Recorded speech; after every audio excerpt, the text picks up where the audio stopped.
এই যে বিশ্বাসঘাতকতা ইউনূস সরকার করতেছে, আমি আন্দোলনকারী সন্তানদেরকে জিজ্ঞাসা করতে চাই, তোমরা এই দেশটাকে কোথায় নিতে চাও এটা দয়া করে বলো। তোমরা না হলে আমাদেরকে মেরে ফেলো। তোমরা এসে ব্রাশ ফায়ার করে আমাদেরকে মেরে যাও যে তারা এই পৃথিবীতে কেন জন্মগ্রহণ করে যুদ্ধ করে কেন দেশ স্বাধীন করছে।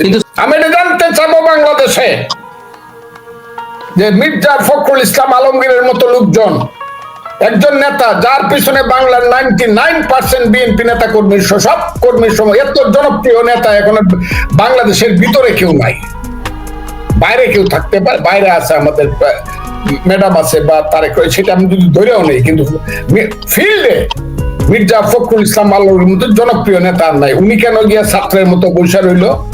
আর ওইসব বেয়াদবেরা যারা তার সন্তানের সমান তার সামনে বৈশা বৈশা প্রফেসরের মতো শিক্ষা দিল, আমি এটা কিন্তু বিএনপিকে জিজ্ঞাসা করবই, এবং জাতির সামনে দিকে তারা কেন বসে থাকবে গিয়ে তাদের সামনে? এইসব যারা বেয়াদবি করে, মানুষকে সম্মান দেয় না, আনকালচার, সমস্ত রাজনৈতিক নেতারা গিয়ে ছাত্রের মতো বসে রয়েছে। এইভাবে সমস্ত বাংলাদেশের রাজনীতিবিদদেরকে ডেকে নিয়ে, সমস্ত দলকে ডেকে নিয়ে, যদি আওয়ামী লীগ সেখানে ছিল না, থাকার কথাও না এই মুহূর্তে, ডেকে নিয়ে যে অপমান কালকে করেছে, এবং আলাপ আলোচনার পরে যেভাবে ব্রিফ করা হয়েছে, এত অবজ্ঞা সমস্ত রাজনৈতিক দলগুলোকে করলো, তারপরে কিন্তু আমি সমস্ত রাজনৈতিক দল আজকে সারাদিনে কোনো প্রতিক্রিয়া দেখি নাই। সবাইকে শুধু ক্ষমতায় যেতে চায়। বিএনপি তো 3 বার ক্ষমতায় ছিল, 3 বারের ক্ষমতা বিএনপিকে কি দিছে এখনো যদি বিএনপির নেতারা না বুঝে, এই দেশ যদি বিএনপি না বুঝে দেশ কোথায় যাচ্ছে, ইরানের সেই বনি সদরের মতো নেতারা যদি না বুঝে, বিএনপির নেতারা যে 1 বছর পরে তাদেরকে ধাক্কা দিয়ে ফেলায় ইমাম খুমেনিরা আসবে, তাহলে জাতির কপালে দুঃখ আছে। আমি কথাটা বলে দিলাম। বিএনপিকে খুব সুস্পষ্ট ভাবে বলতে হবে যে কোন জায়গায় তারা দাঁড়ায় থাকবে, কোন জায়গায় দাঁড়াবে বাংলাদেশে, গণতন্ত্র কতটুকু, মুক্তিযুদ্ধ কতটুকু, মানুষের পেটের ভাত পরনের কাপড় কতটুকু, মানুষের শিক্ষা চিকিৎসার অবস্থা কতটুকু তারা দিবে। 31 দফায় সব বলে দিছে, কিন্তু এটার বিরুদ্ধে স্টেট দাঁড়াইতে হবে। এবং একটা কথা আমি খুব ক্লিয়ার ভাবে বলতে চাই, আজকে কিন্তু মুক্তিযুদ্ধ মৃত্যুর মুখামুখি। একদল ঘাতক চেষ্টা করতেছে মুক্তিযুদ্ধকে মেরে, আমি ঘাতক বললাম তাদেরকে, কালো শক্তি চেষ্টা করতেছে মুক্তিযুদ্ধকে হত্যা করার জন্য। এখানে বিএনপির যদি ভূমিকা না থাকে, আমার ধারণা বিএনপির ভূমিকা থাকা উচিত। আমি এর বাইরে আর কিছু বললাম না। একটা রাষ্ট্র নির্ভর করে তার ফিলোসফি কি, তার ইডিওলজি কি, তার স্ট্যান্ড পয়েন্ট কি, তার পিলার কি, তার মূলনীতি কি, সবকিছুর উপর একটা রাষ্ট্র নির্ভর করে। খালি আমি ক্ষমতায় গেলাম কি গেলাম না সেটা পরের ব্যাপার, কিন্তু নির্দিষ্টভাবে মুক্তিযুদ্ধ যে বাংলাদেশের মা, বাংলাদেশ মুক্তিযুদ্ধের পেট ছিঁড়ে যে বাংলাদেশের সৃষ্টি হয়েছে, এই জায়গাটা কেউ না কেউ এটাকে প্রতিষ্ঠিত বা এটাকে প্রকাশ করতে, এটার পক্ষে দাঁড়াইতে হবে। আর মুক্তিযুদ্ধ যদি বাদ দিয়ে দেন, it is not Bangladesh, it is not Bangladesh. কারণ মুক্তিযুদ্ধের পরেই দেশের নাম, মধ্য দিয়ে দেশের নাম বাংলাদেশ। এর আগে তো পাকিস্তান ছিল।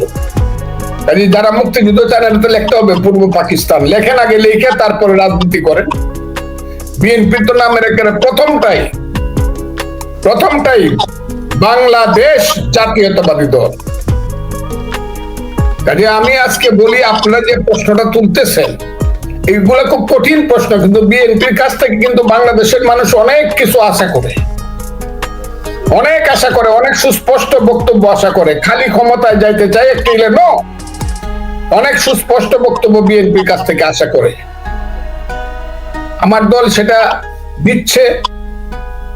আমাদের নেতা তারেক রহমান সাহেব, ভারপ্রাপ্ত চেয়ারম্যান, তিনি অনেক ম্যাচিউর বক্তব্য এখন রাখছেন, কিন্তু দেশের ভিতরে যা হচ্ছে সেটা আমার কাছে খুব সুস্পষ্ট ভাবে মনে হচ্ছে না যে একটা রাষ্ট্র যন্ত্রকে দায়িত্ব নেওয়ার মতো করে যে প্রিপারেশন, এই প্রিপারেশনটা তারা সঠিকভাবে নিচ্ছেন। আর যে কথাটা জমির চৌধুরী বললো, আওয়ামী লীগের ব্যাপারে আওয়ামী লীগ আসবে কি আসবে না, থাকবে কি থাকবে না, এই কথাটা আমার মুখ দিয়ে না বলা নেই ভালো। কারণ আমি এই কথা কইতে কইতে আমাকে সবাই বলে তো বিএনপি করে না, সে আওয়ামী লীগের দালাল। আমি মনে করি আওয়ামী লীগ হোক বিএনপি হোক, আওয়ামী লীগ কি এখন বললেও আওয়ামী লীগ যদি বলে ইউনূস সাহেব ডাকে তাও আসতে পারবে না। যদি আওয়ামী লীগ ইউনূস সাহেব সরকারের, আমি মনে করি না যে ইউনূস সাহেবের সরকার যেভাবে তাদের নিরপেক্ষতা হারিয়েছে, সেই ইউনূস সাহেবের সরকারের অধীনে কোনো নির্বাচন সঠিক হবে, এটা আমি মনে করি না। তারপরে আমি মনে করি যদি ইলেকশন হয় ইউনূস সাহেবের অধীনে বা নির্বাচন কমিশনের অধীনে, নির্বাচন কমিশনে আমি কিছু বলছি না, তাদের কোনো ত্রুটি আমি এখন পর্যন্ত পাইনি। যদি ইউনূস সাহেবের অধীনে কোনো ইলেকশন হয়, ফ্রি ফেয়ার ইলেকশন হইলে আওয়ামী লীগকে ডাকলেও আওয়ামী লীগ কতটুকু দ্রুত আসতে পারবে, যে কতটুকু তারা, তবে আমি সবসময় বলি মিস্টার জমির চৌধুরী, আওয়ামী লীগের রাজনীতি কিন্তু থেকে যাবে। কারণ এই দেশে আমরা যত কথাই বলি বাঙালির সংখ্যা কিন্তু ৯৯%। বাঙালি জাতিসত্তার সংখ্যাটা হলো ৯৯%। আমরা বাংলাদেশি করছি আমরা রাষ্ট্রীয় জাতিসত্তার অন্যদেরকে আমরা অ্যাকোমোডেট করার জন্য, কিন্তু বাঙালি জাতিসত্তার লোক ৯৯%। যতদিন বাঙালি থাকবে আওয়ামী লীগের রাজনীতিটা থেকে যাবে। খুব মন দিয়ে শুনছিলাম, আমি একটা জায়গাতে বলছিলাম যে ৫ই আগস্টের সঙ্গে এখন ইউনূস সাহেব সহ সবাই, এই সরকার এবং তাদের পিছনে যে একটা কালো শক্তি আছে, অন্ধকারের শক্তিরা সবই বিশ্বাসঘাতকতা করেছে। কেন আমি কথাটা বলছিলাম? আমি এই কারণে বলছিলাম, প্রথমে শুরু হইলো আন্দোলনটা একটা নির্দোষ আন্দোলন, ওটা কথা চাই না। তারপরে আস্তে আস্তে সেই আন্দোলনটা সুপ্রিম কোর্টের এপিলেট ডিভিশনের জাজমেন্টের পরে সেই আন্দোলনটা এক দফায় গেল। এক দফায় এক দাবি, হাসিনা তুই কবে যাবি, এইটা ছিল মূল স্লোগান। এই স্লোগানটা শুরু হইলো ১ আগস্ট থেকে। এক দফায় এক দাবি, হাসিনা তুই কবে যাবি। তাইলে এক দফা এক দাবি, হাসিনা তুই কবে যাবি যদি হয়, তাহলে আমরা স্লোগানটা দিলাম কিন্তু কেন্দ্রীয় সরকারের বিরুদ্ধে। আমরা এমন কোন স্লোগান দিলাম না যেটা ৮৫-৮৬ সনে এরশাদের সময় দিতাম যে এক দফায় এক দাবি আমরা উপজেলা ইলেকশন মানি না, করতে দেওয়া হবে না। আমরা তো উপজেলা ইলেকশন করার জন্য কোন স্লোগান দেই নাই। ইউনিয়ন পরিষদ স্থানীয় সরকার ইলেকশন করার জন্য স্লোগান, আমরা স্লোগানটা দিয়েছি এক দফায় এক দাবি, হাসিনা তুই কবে, অর্থাৎ কেন্দ্রীয় সরকার কবে যাবি। কাজে কেন্দ্রীয় সরকারকে যেহেতু আমরা পরাজিত করে তাকে বিদায় করতে পেরেছি, এখন প্রথম ইলেকশনটা কি হবে? প্রথম ইলেকশনটা হবে কেন্দ্রীয় সরকারের ইলেকশন, জাতীয় সরকারের ইলেকশন। এটা তো বিশ্বাসঘাতকতা করতেছে তারা, এখন তো এই কথাগুলো বলতে হবে। তারা তো বিশ্বাসঘাতকের ভূমিকা অবতীর্ণ হয়েছে স্থানীয় সরকার ইলেকশনের কথা বলে। কারণ স্লোগানটা ছিল এক দফা এক দাবি, হাসিনা তুই কবে যাবি। হাসিনা তো কেন্দ্রীয় সরকার, জাতীয় সরকার, কাজে জাতীয় ইলেকশন হবে। সারা জাতিকে গ্যাপের মধ্যে রাখিয়া, সারা জাতিকে আপনি সরকার বিহীন রাখে আপনি স্থানীয় সরকার ইলেকশন করছেন। এইগুলো তো মার্শাল ওই আইয়ুব খান যেটা করছিল ৬২ সনে, সেই আইন করতেছেন। সেই আইন করিয়া এখন এমন একটা অবস্থায় চলে গেছে দেশ, এই অবস্থা থেকে দেশকে যদি বেরোতে হয় আমি জানি না কি হবে। আপনি তাদেরকে ফেসিস্ট বলেন, আমি তাদেরকে ফেসিস্ট এখনো বলতেছি না, ফেসিস্ট হওয়ার জন্য যোগ্যতা লাগে, আমি এদেরকে বলি মুনাফিক। আমি কথাটাই তুলছি যে ইসলামের দৃষ্টিতে ফেসিস্ট বেশি পাপী খারাপ না মুনাফিক বেশি খারাপ? এরা হলো মুনাফিক। কারণ এরা এখন বলতেছে কি করব, আমরা স্বাধীনতা রক্ষা করব। কোন স্বাধীনতা? তাদের স্বাধীনতা হলো ৪৭ আর ২৪। তারা ৬ মাস পর্যন্ত মুক্তিযুদ্ধ ৭১-এর নামটাই বলে নাই। ওই ফজলুর রহমানদের মতো হতভাগারা যখন জীবনের রিস্ক নিয়ে বলছে যে মুক্তিযুদ্ধ ছাড়া কিছুই মানবো না, তোমরা তাহলে পাকিস্তানের আলবদর রাজাকারের সন্তান। যারা মুক্তিযুদ্ধ মানে না পাকিস্তানের আলবদর এবং রাজাকারদের সন্তান, আলবদরদের রাজাকারদের সন্তানদের শাসন মানবো না, তখন হুশ ফিরছে। এখন একদম আইসা ঠিক 160 ডিগ্রি ঘুরে বলতেছে না না, আমরা যে দল করবো সেই দলটা হবে লিবারেল ডেমোক্রেটিক পার্টি। এটাও তাদের মুখের কথা, মনের কথা না। কারণ তাদের পিছনে যে কালো শক্তি আছে সেই কালো শক্তি তাদেরকে নিয়ে ক্ষমতা দখল করিয়া এই দেশটাকে আফগানিস্তান বানাইতে চায়, সিরিয়া বানাইতে চায়, এই দেশটাকে গণতন্ত্রহীন একটা একটা আমি বলবো জঙ্গি দেশ বানাইতে চায়। এই দেশটা মুক্তিযুদ্ধের দেশ, আমরা তা হতে দিতে পারি না। আমি খুব ক্লিয়ার বলতেছি, এটা কিন্তু মুক্তিযুদ্ধের দেশ। এই দেশে একটা ভোটের জন্য, যখন এই ভোটের কথা বলা হয়, এই যে ইউনূস সাহেব, ওনাকে এত শ্রদ্ধা করি, ভোটের কথা বললে পরে নতুন বউয়ের মতো তার মুখ কালো হয়ে যায়। কত রং বেরঙের কথা তিনি বলেন, কত সংস্কার। এই দেশে দুইটা কথা সবচেয়ে বেশি ঘৃণিত হবে আগামী দিনে, একটা হলো সংস্কার আর একটা হলো সমন্বয়। ইউনূস সাহেব ইলেকশনের কথা শুনলেই কত রং বেরঙের কথা যে তুলে ইলেকশন উনি দিবেন না, উনি ক্ষমতা। আমি বলতাম যে ইউনূস সাহেব 10 জন প্রধানমন্ত্রী যত উঁচু তার চেয়ে বেশি উঁচু, ওনার ক্ষমতার প্রতি লোভ নাই। কিন্তু এখন দেখতেছে ক্ষমতার রাজ সিংহাসনে বসা দীর্ঘদিন থাকার জন্য কত কুটিল এবং জটিল পথে তিনি এগোচ্ছেন। আমি জানি না কি হবে এই দেশে, তবে আমি এই দেশটাকে একটা কথা বলি, ওই যে 2500 বছর আগে জমি জানে, আপনিও জানেন, কথাটা রূপ করতেই বলে মানুষে। 2500 বছর আগে আলেকজান্ডার এসে বলেছিল, বড় বিচিত্র দেশ সেলুকাস, তার চেয়ে বিচিত্র দেশের মানুষ। আমি ইউনূস সাহেবকে সেই গণায় ফেলতে চাই না, কিন্তু ইউনূস সাহেব কালকে ওই যে আলোচনার পরে, সমস্ত রাজনৈতিক দলগুলোর আলোচনার পরে উনি যে ব্রিফের দিকে জিনিসটাকে নিয়ে গেলেন, উনি যে এইটাকে যেভাবে উনি বিবৃত করলেন সবার আলোচনাকে, আমার মনে হইল যে প্রাইমারি স্কুলের ছাত্ররা গেছিল তার কাছে কিছু দাবি দেওয়া নিয়ে, তাদের প্রত্যেকের হাতে 2টা করে চকলেট ধরায় দিয়ে হাসতে হাসতে আইসা পড়ছে, আর উনি উনার মতো করিয়া তাদের কথাবার্তাকে উনি বিশ্লেষণ করছেন। এই দেশে যা হবে আমি আপনাকে খুব ক্লিয়ারলি বলি, কত চালাকি হচ্ছে দেখেন।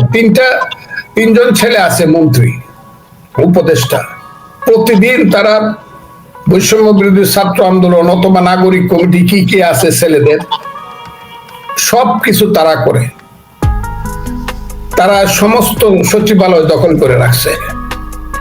মন্ত্রীর রুম, উপদেষ্টার রুম বলেন, সচিবের রুম বলেন, যেখানে যেখানে কাজ হয় সেই রুম বলেন, পিডব্লিউডির অফিস বলেন, যা আছে সব তারা দখল করে সচিবালয়ে। এবং তাদের পিছনে আছে ওই কালো শক্তি লোকেরা। কালো শক্তি আমি বললাম কারণ ওই কালো শক্তি ইউনিভার্সিটি দখল করছে, ওই কালো শক্তি হসপিটাল দখল করছে, ওই কালো শক্তি ব্যাংক দখল করছে, ইন্স্যুরেন্স কোম্পানি দখল করছে, ওই কালো শক্তি ইলেকট্রনিক্স মিডিয়া গুলা বেশিরভাগ দখল করে দিছে। ওই কালো শক্তি সচিবালয়ে তাদের লাইনের লোকজনকে আইনা বসাইছে। এদেরকে দিয়া এই বৈষম্য বিরোধী ছাত্র আন্দোলন এবং এই মন্ত্রী ছাত্র নেতারা টাকা পয়সা অর্থবিত্ত কামাই করার জন্য ব্যবসা বাণিজ্য তো সেই পথ দেখছি। এখন এখানে বৈশা বৈশা তারা দল করবে। এই যে সারা দেশের মানুষ বলতেছে যে এখানে কিংস পার্টি করা যাবে না, যদি দল করো তাহলে দল থেকে পদত্যাগ করো। সেই পদত্যাগ নিয়ে যে কত রং বেরঙের কথা এবং নাটক হইতেছে, ঘৃণা হয়তো এইসব ছেলে পেলে। বাপ দাদার নাম নাই, চাঁদ মল্লের বিয়ায়, হ্যাঁ 2 দিন আগে পরিচয় ছিল না, প্রত্যেকে আসছে আল্লাহ জানে। আফগানিস্তানে একজন শাসক ছিল, ডাকাত, মরু ডাকাত, তার নাম ছিল বাচ্চা ইসাকাও। তাও আফগানিস্তানের মধ্যে 2 বছর তাকে সহ্য করতে হয়েছে। সরি, আজকে আমি বলতে চাই 5ই আগস্টের আন্দোলনের পিছনে যে কালো শক্তি ছিল, কালো শক্তির মনে যে মুনাফিকি ছিল, সেই মুনাফিকির বহিঃপ্রকাশে আজকে বাংলাদেশে ঘটছে। এবং জনাব ইউনূস সাহেবের মতো একজন নোবেল লরিয়েট, আমার বাঙালি মুসলমানের একজন শ্রেষ্ঠ সন্তান, যাকে আমি মনে করতাম এবং করি, উনি এটার সঙ্গে তাল মিলাইতেছে। এটা খুব কি বলবো, আমি এই দেশটা যুদ্ধ করে আমরা বানাইছি, আমাদের পূর্বপুরুষরা বানাইছে। সেখানে আমি একজন 23 বছরের যুবক ছিলাম। আমার দেশ কিভাবে চলবে, কে শাসন করবে, কিভাবে কোন দল এই দেশের দায়িত্ব পালন করবে, কোন দল বিরোধী দলে বসবে, অথবা আমরা কিভাবে আমাদের অর্থনীতি রাজনীতি চালাবো, এটা আমরাই নির্ধারণ করব। তবে হ্যাঁ, আমরা তো আর পৃথিবী থেকে বিচ্ছিন্ন কোনো দ্বীপ, আমরা তো মঙ্গল গ্রহে বসবাস করি না। পৃথিবীর সঙ্গে আমাদের যে সম্পর্কের ব্যাপারগুলো, সেই ব্যাপারগুলো আমরা যদি সঠিকভাবে ডিল করতে না পারি, পৃথিবী যদি মনে করে আমরা একটা পাগল ছাগলদের দেশ, অমানুষদের দেশ, আমরা একটা কি বলবো, আমরা একটা সন্ত্রাসী জঙ্গিদের দেশ। আমরা একজনের বাড়ি আর একজনের পুরায় দেই, এবং পুরায় দিলে পরে মিলিটারি এসে পাহারা দেয় যাতে ঠিক মতো পুরানো হয়। এবং সরকার চায় চায় দেখে আগুনটা কত সুন্দর জ্বলছে এবং কিভাবে আলু পুরায় দেওয়া যায়। এই যে দেশ যেখানে একজন নোবেল লরিয়েট বসে আছে দেশের প্রধান হয়ে, সারা পৃথিবী দেখছে, তখন আমাদেরকে মনে করে আমরা বুঝি অমানুষ, আমরা বুঝি অসভ্য, আমরা বুঝি এই পৃথিবীর যোগ্য নই। কাজেই একটা ভালো বাড়ির পাশে যদি আপনি সারাদিন ঝগড়া করেন, বস্তির মানুষের মতো ঝগড়া করেন, তাহলে যাদের শক্তি আছে তারা বলতেই পারে এইসব ঝগড়া টগড়া যারা করে এদেরকে তোমরা কন্ট্রোল করো। আমরা সারা জীবন শুধু ঝগড়া করব। 5ই আগস্টে আন্দোলনে আমরা 1,500 লোকের রক্ত দিলাম, 30,000 লোক আহত হইলে যেভাবে বলা হচ্ছে আমি সেই সংখ্যাটাই বললাম। আমরা এত রক্তের সাগর সৃষ্টি করলাম, হাসিনার মতো ফেসিস্টই বললাম আমি, বলে তাকে তাড়ায় দিলাম, either you die or you fly হয়ে তাড়ায় দিলাম। আমরা এখন কি করছি? মানুষ দেখছে না যারা কিছুতেই মানুষ না, এরা আসলেই মানুষ না। আমরা নিজের দেশ নিজে চালাইতে পারি না, আমরা নিজের ভাইকে নিজে হত্যা করি, আমরা নিজের ভাইয়ের বাড়ি আমরা নিজের আগুন দিয়া পুড়ি, শুধু সাময়িক একটা রাজনৈতিক স্বার্থের জন্য।